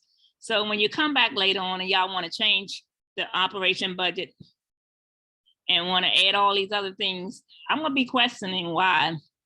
I must say the student board member did send something today, and I did get that, and I have to give it to you. He did have a budget priority that was emailed to me later on today, so we did get something from the student board member. But as you guys can read through the priorities for the top 5 priorities for each board member, and Ms. Ahmed, top priority was mental health professionals that were multilingual, which is very important. It also was more money attached to the EL, money to enact recommendation for the EL focus work group, school to prison pipeline work group, and an action climate work group. And since we're talking about that, I know, I don't have it with me right now, but I looked at it earlier. What our student board member was wanted money to go to what ELL focus also. Because he thought that was very important. And then we have after that board member Struggle, who talked about transportation, early educational class sizes, which is so very important, climate change and action plan, which you guys know, she stated earlier, she's a part of that committee, and she's really doing a great job with that committee and is really passionate about it. And human resources expansion funds for salaries and incentives to help meet the goals of human resource recruitment. That's to hire more people so we can plan to meet all diversity, especially Latino teachers and school-based to be able to help in a society where we have expansion on it, which means that we need to work very hard, even as a school system, to get more multi-language students to graduate from our school system so they can come back and apply for some of their multi-language jobs. And then the after-school clubs and activity assistant funding to support students. Board member Megan Murray She wanted more virtual learning opportunities to bridge the learning loss of COVID for all grade levels, which is very good. She wanted to require all certified teachers, require that all certified teachers have 1st to 3rd grade. Okay, hire more parents, assisting teachers, which is a great, and tutoring for high school students who need academic assistance. Establish and hire principal assistants for all principals. Limit class sizes to 20 elementary and no more than 25 middle and high school. Wouldn't that be great? Especially if I got a complaint yesterday about classes having 35 and 40 students, and students have to sit with their pads on their lap. We can't really have a big school environment like that. We have to have a budget to get things done. Board member Queen, rolling hubs, trailers, or whatever we want them called, mobile units throughout the community for educational assistance, especially where needed in our low performing districts. Extracurricular activity district funding, that's the after school programs, that's for all we heard when the people spoke the other day, the things that are needed for the after school programs. You heard so much about our athlete needed and to have uniforms that are matching each other. A lot of money is needed for a lot of these funds. So we want to make sure all these extra activity have funds for the kids to be able to do these extra activity things, because it's so very important. And I'm going to stress that because they only get to be a child once in their lifetime, and this will never happen again. And so, you know, when they have to get out in the workforce, all that extra activity will no longer be. So it's very important that they're able to enjoy the things that they can enjoy while they're in high school and middle school with the extra activities. Class sizes, very important, which was already stated. Smaller class sizes and ADA improvement, very important. We need to make sure that we're reaching ADA improvements and requirements in every school is so very important. The local CTE program, which definitely will help to bust issues if we had local CTE programs instead of having CTEs on one side of the county, and we can have them throughout our county, the programs where every district has some of the same. And I think that's what any CTE and specialty programs, if we had that stuff locally, then we wouldn't have a bus issue because people can walk through their local schools. So we may need to think about how we have our programs in our schools. We have them stretch out and then we need more buses. But if we had our programs locally in every district where kids can get to them evenly, whether it's walking or somewhere near Metro, and it doesn't have to be take a bus across town, then that could help the bus issue that we're having across the county. And last but not least, the frontline workers need to be paid minimum wages so they can sustain, and so we can sustain as a county. Then we have board member Williams. After school programs to extend learning opportunities for students using their devices. 2, fundings for schools to support students to learn planting. She's going back to the old school, planting and agriculture skills that can support outdoor class learning through doing and by helping to plant and prune the exterior of their school's building. Second, required also, nope, that's not it. Increased funding for classroom supplies. 3rd and 4th is increase the number of community schools. And 5th is increased funding for high schools to ensure that each have at least 3 assistable principals.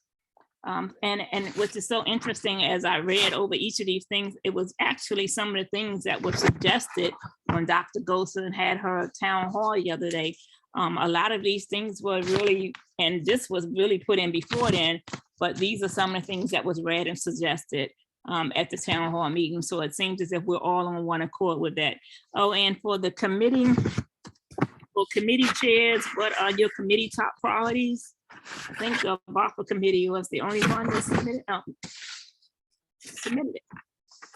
Local CT programs and local communities help stop bus riding issues. That's a top priority for the BAFA committee, to be honest, to help alleviate the bus issues on 2 and 1 fold. It would help us not have to need so many bus drivers. It would help save us a little bit cost if we had these local programs from CT and specialty programs right locally in the community, and extra activities, additional funding for after school for boys and girls clubs, choirs, for arts, bands, for football teams, for all of them, academics, athletic club, music, all of that.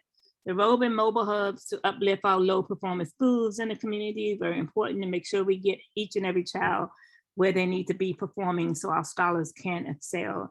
Beautification funding for our schools, as we talked earlier about making sure our schools are landscaped properly and beautified on the outside, and of course, livable wages for our frontline workers and our employees. And that was our committee report as far as being. So that's where we are with that. Any of the other ABAFA committee members have any other questions or concerns? I know you all had time to look over it, to review it. Okay, if not, we'll just move forward with the survey. Okay, so now we need to 3.4, development of recommendations to the board regarding the FY 2023 operation budget priority. Discussion. Okay. So is there any discussions or recommendations? Do I have committee members still here? Pam, board member Boozer, do you guys have any discussions or recommendations? Because you guys know I can make all these recommendations. Then y'all get on. I'm still here. Okay. Don't have any recommendations. So this is very important, you guys, because we're making recommendations for the budget for 2023, and what other recommendations we make is going to go in front of the entire board. And we are to bring recommendations back. Yeah, thank you. Thank you so much. I'm really pleased with the recommendations. I certainly would have liked full range from the full board at this time, but I appreciate it. I apologize. I am in, driving now, so I'm off camera, but thank you so much. So some of these recommendations, board member Boozer and board chair Miller, if we notice, they kind of repeated each other. So we can take and make them to the top 5 for real, because they were repeating each other. We're saying the same thing over and over again. We can take what I did. They were actually saying the same thing over and over again by different board members. And it really was the same top 5 things. So we can take and can we collaborate these together into the top 5, Aisha? I'm looking at it because the after school programs were said several times. I'm looking at where the smaller classrooms were said the same time, which is very important. Let's see, I'm saying showing where it was talking about the academics. It was suggested in different ways, but it's still saying the same thing about funds to help the students that need to excel. So them 3 were actually the same thing. I don't know what would be the other top ones that were saying the same thing. I think we would take the ones that were the top, because what's going to happen anyway, the board members are always going to come back and make their changes to the budget anyway. Mr. Michael, can you help me out here a little bit?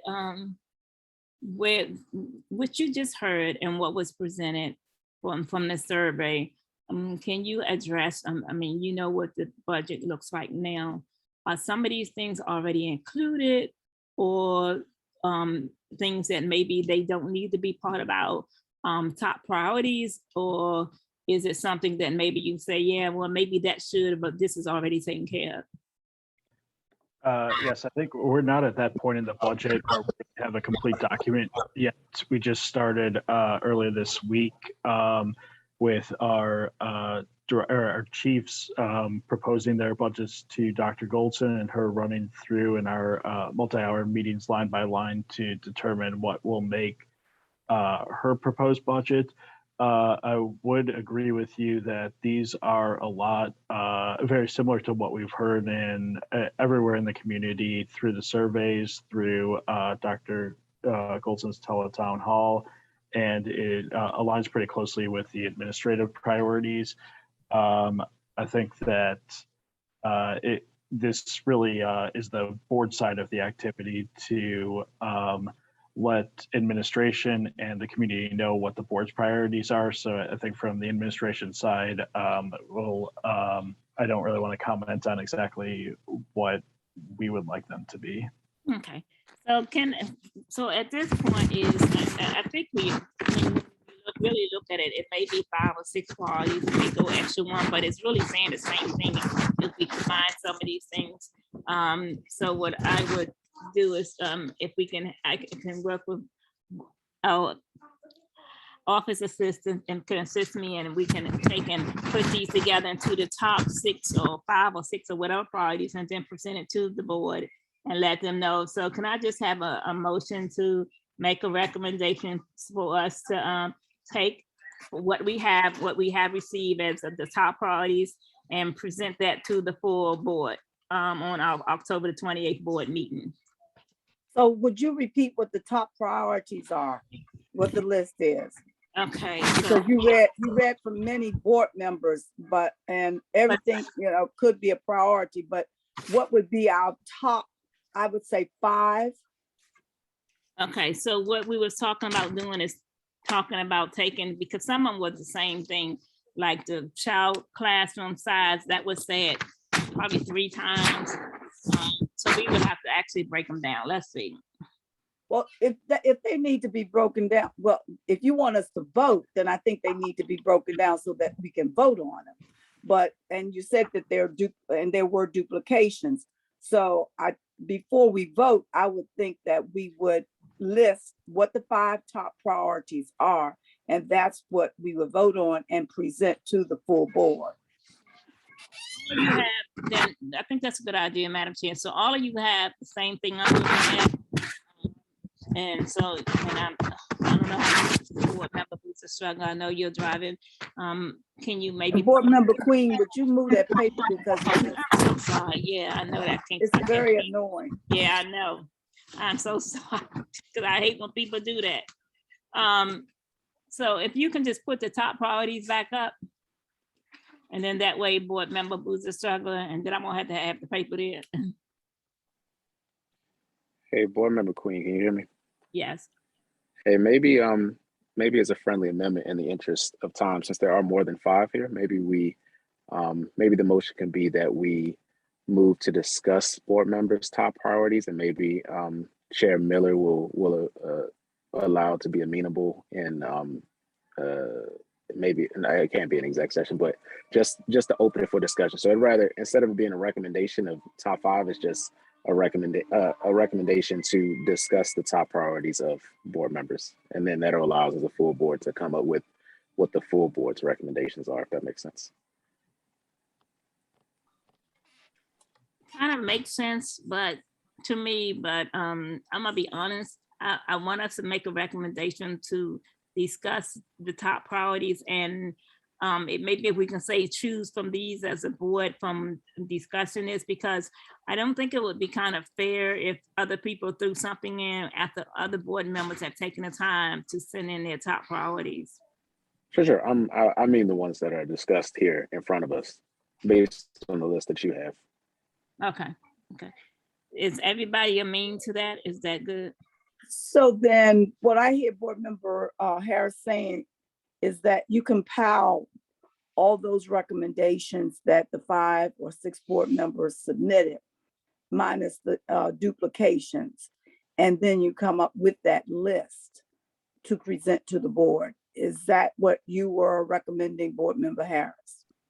Yes, for the board to discuss, and then the board. Just for discussion. And then we come up as a board. Yeah, for discussion.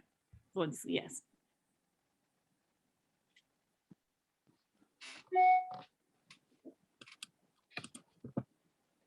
Board member Boozer Struggler, do you have any suggestions? Yeah, I have a couple thoughts going. I think last year we did something very similar, and I just don't recall that we limited it to 5, but maybe the committee did. But I do recall a very nice narrative consolidation of all of the board members' submissions, because some of them were related and they became sort of, full goal. I did want to note that in the way I looked at the priorities, I was not looking at dedicated funds like Blueprint for Maryland's Future and other funds that I knew would be budgeted for community schools and mental health and some other areas that, are really important to everyone. So I was presuming, the funds coming from ESSER 3, and all of that's covered. I guess my preference would be that if we could give every board member another 24 hours so that it would just be nice if we can avoid what happened last year with a whole bunch of ideas at the last minute without time to consider. And I had expressed that at the time. I would like everyone to be clear on the process so that we can get those ideas in early, give Dr. Goldson a chance to budget for them instead of it being so difficult at the end of the process. So that would be my request. It appears we're all saying the same thing. It appears that Board Member Queen wants to have a discussion. Well, she wants, my understanding, she wants to recommend the priorities as submitted by those board members, those that she has in hand. And my understanding from Board Member Harris is that she compiled those and we present them to the board for discussion. Now, what I also hear you saying is that you'd rather for us to have, and I wasn't trying to limit the priorities to 5, I just used that number. But we will, from this committee, we will make a recommendation relative to discussing those recommendations that have already been submitted.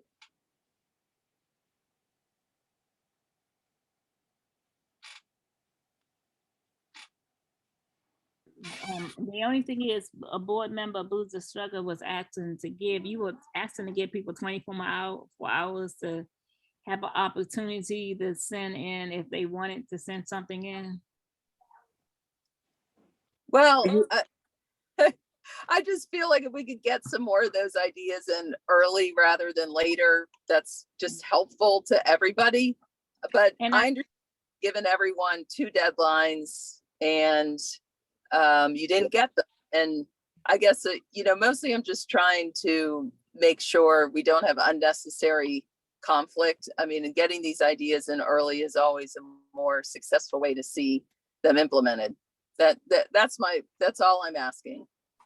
So maybe I can compile it down for us a little bit. So the motion would be something along the lines of I move the following recommendations from the board members who have submitted their budget priorities for the year, and include ideas that are proposed by board members submitted within the next 24 hours to the full board for discussion. Something like that. To be compiled, especially for the ones that are duplicate, yes. So you're going to send out a notice tomorrow or tonight that in 24 hours, these recommendations need to be put in. Yes. So if everybody's in agreement with that, I'll go ahead and second it.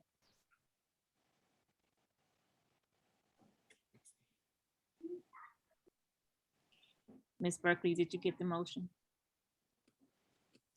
I'm over here writing feverishly. I think I got it. So I have send the, I'm sorry, my phone is ringing in the background. I'm sorry. Send the board members submitted priorities to the full board to include board member recommendations that are compiled over the next 24 hours and determine and finalize priorities to be delivered to the CEO. No, well, I don't think it is finalized because we were supposed to bring it in front of the board on October the 28th. I think that's what it's all about, bringing it to. Right. So that if you would have just had 5 recommendations here, we would have voted to send those to the full board to send to the CEO. Okay. So what we're doing now is saying that we're going to send to the full board the submitted priorities we have, and also include the ones we get over the next 24 hours from board members. And with that, we're going to send it to the full board and to determine and finalize those priorities to be delivered to the CEO. Okay, that's it. Thank you so very much. Yes. Okay. Okay, so all in favor, say aye. Aye. Okay. Thank you guys so very much. Let's see, next step. 3.5, internal audit report. Ms. Winston. Good evening. Thank you, Madam Chair.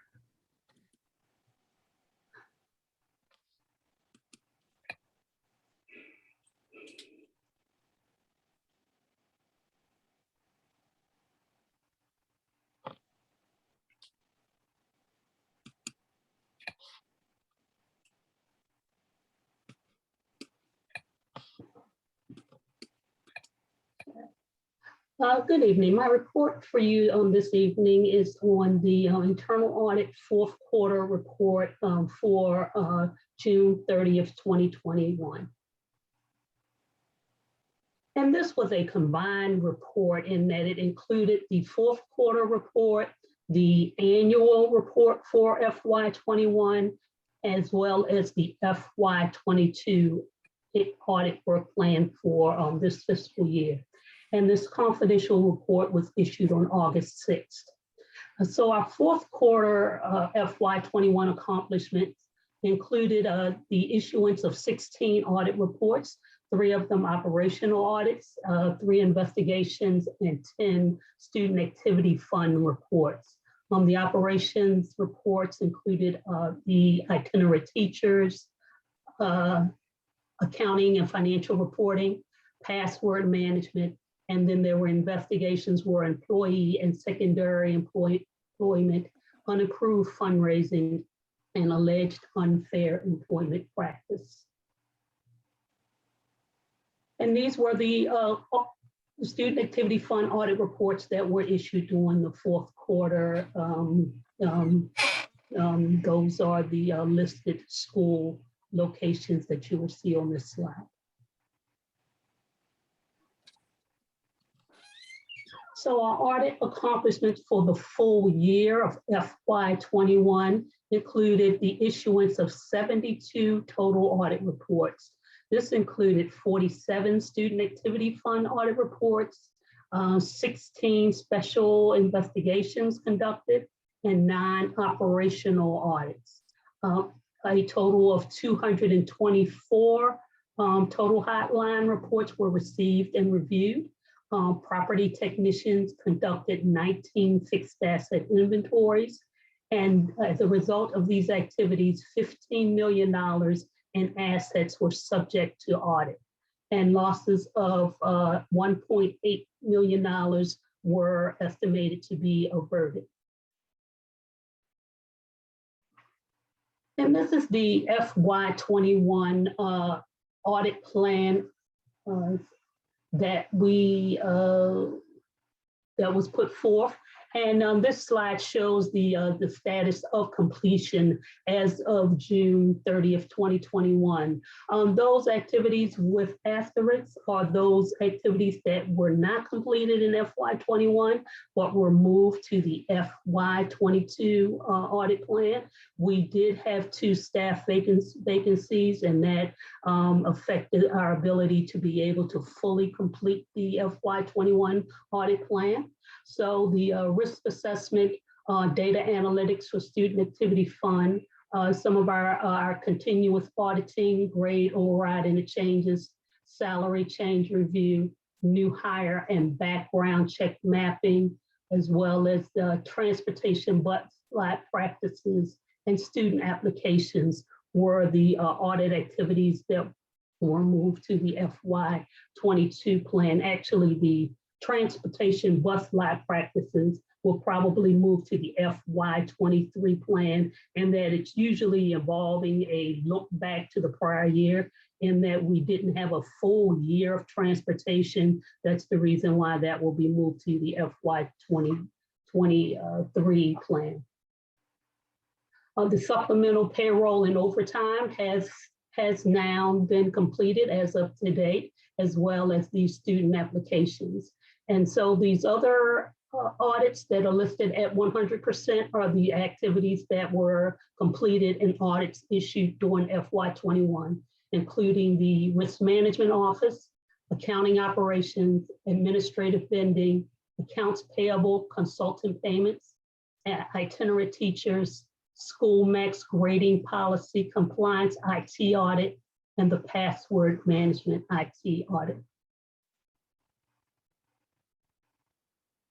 And for our hotlines, you'll see that there was a significant decrease between FY21 and FY20. 224 total hotlines received for FY21 and versus 583 that were received in FY20. But you also should recognize that when you look at the percentage allocations, that they still are pretty, they align pretty well. The exception is probably the biggest exception is the environmental health and safety, where it was 20.8% in FY20 and 12.5% in 2021. And the most likely reason for that is we were in the beginning stages of the pandemic in FY20. So it's good to know that there was a decrease in concerns once we got to FY21. Property assessments, the 19 schools that had property inventories, the results were 3,468 total assets that were not located at a cost of $1.8 million with the CIO's depreciation value of $350,000. The internal audit plan for FY22. Now we're into this year. And so with our plan, we estimate that we'll spend about 20% of our time on student activity fund audits, property inventory assessments, 25% of our time, and then 15% on hotline and special investigations. And we usually will select the school activity fund audits and property inventory assessments under a risk-based approach. And some of the factors that would be considered would be the staff turnover, in that if the principal has moved on, the time since the last audit, and the significance of prior audit findings are all considered as far as the priority for audits. So 40% of our time, we estimate that we will spend on operational audits. The first portion of that will be reviews and assessments. These aren't necessarily audits, as well as they are just mainly taking a view of operations. And the first one is our risk assessment. And this is the review of business operations to assess management's assertion of risk. And we use this to prioritize the operational audits. Data analytics. This is an opportunity for us to review student activity fund operations as a whole using the school funds online software reporting. And then continuous auditing, as I mentioned on the previous slide, the grade changes and overrides, salary changes, hiring and background checks are the areas that we expect to review. And what we do is we just review the data. We review data in order to identify potential outliers and non-compliance, and then we report that out to management. So our operational audits, the first one we anticipate completing is the school emergency procedures. And this would be an audit of compliance with school safety procedures, including compliance with board policy 0126, student safety, determining that schools are conducting their emergency drills, safety inspections, etc. The next one is the salary adjustments, leave payouts, and emergency payroll payments. This would be an audit of controls over those types of payroll payments. Construction payments. This is an audit of payments made for our CIP projects. Special education compliance. It's an audit of compliance with policies and state requirements for special education students. Encumbrances. This is an audit of the internal controls over our encumbrances as computed within the accounting department. In budget and management services, this is an audit of the budget office operations and also an audit of the budget process. And finally, the conflict of interest compliance. And this is an audit of compliance with AP 0107 ethics regulations, where we would look at the compliance with the requirement to provide annual disclosures, which is a requirement for executives and board of education members. Our technology audits planned are the IT risk assessment, which again, we would review IT operations and assess management's assertion of technology risks. Student applications, this is a review of the Scribbles and My School Books applications, IT controls. In fact, this report was recently completed and you'll probably receive it in the next week or two. Personally identifiable information follow-up. This is a follow-up on a previous audit that was done in 2016 to determine that management has in fact remediated the findings and the action plan responses. Business continuity plan, a review of the adequacy of the PGCPS plan. And finally, the IT software applications inventory. And this is an effort to take an inventory of all of the various software applications that are used by PGCPS staff and students, especially in our current environment since COVID. There have been so many applications that we have added to support staff and students, and we want to conduct an inventory, so we will have a central place where those are, and that will help us also to form our audit plan of IT audits. And that concludes my report.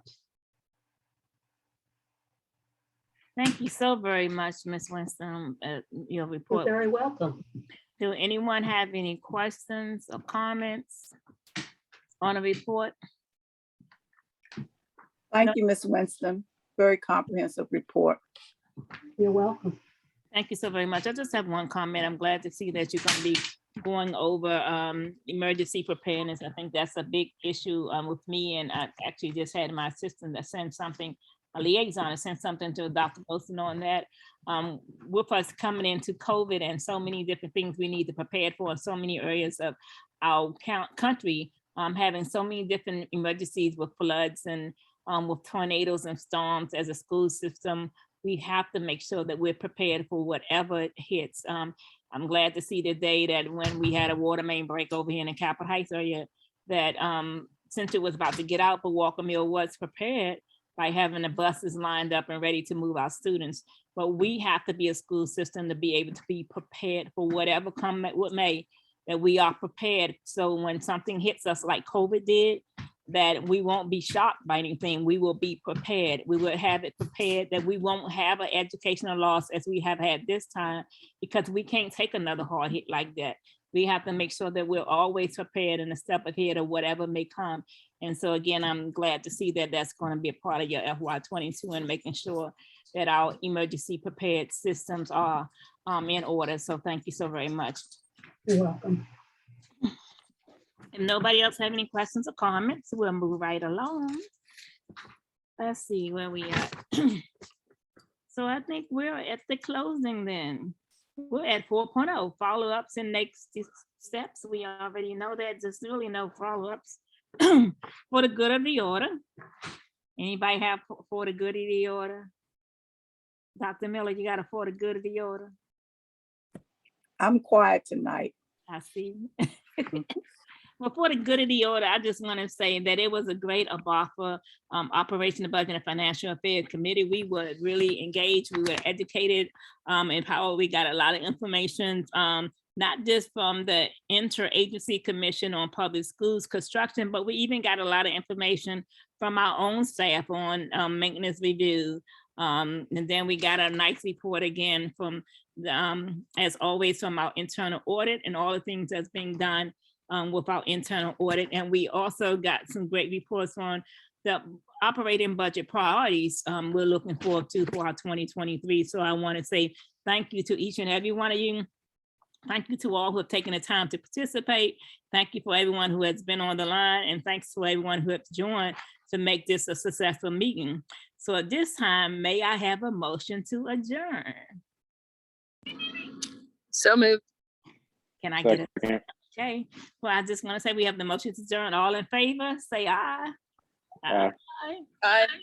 Well, again, to staff and to the budget committee members and to all of our visitors and everyone, thank you guys so very much. Everybody have a blessed rest of the day. Bye-bye. Good night. Good night.